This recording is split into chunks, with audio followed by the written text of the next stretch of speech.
Well, the Little 500 returns to Bloomington next week, and it is celebrating a major milestone. I mean, we're talking 75 years of bike racing history. Think of that, generations of racers. In total, 66 teams will compete between the men's and women's races. And Brandon Schaff shares why it means even more to some racers who say racing, you know what? Cycling runs in the family.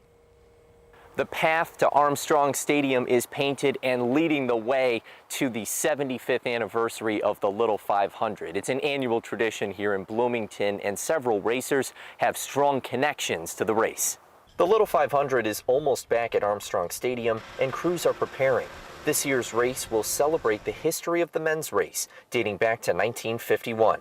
Celebrating the years past and everyone who makes the Little 500 what it is, makes it a special event. After the women's race started a few decades later, Kathleen Lemmy's mom, Carrie, rode for the independent team Roadrunners in the 1996 Little 500, which placed second. She told me that it was going to be hard, and I was like, okay, whatever, like, sure. And it's really hard. It's a really intense sport. It takes a lot of discipline and a lot of just like sticking with it. Kathleen did stick with it, following in her mom's footsteps and racing on her own team with Kappa Alpha Theta for 4 years.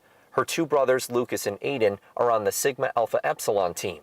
This will be Lucas's 4th year racing, which not many racers can say they've done. He says having such strong family ties to the Little 500 makes it a part of his identity. He'll have one more chance to win a week from Saturday. I keep telling myself pressure is a privilege, and I have the privilege to be able to go out there, race, represent my team, my friends, my family, everything that I've worked hard for these last 4 years. Before he leaves IU, Lucas is helping his younger brother Aiden learn how to ride safely, take care of his bike, and be part of a team.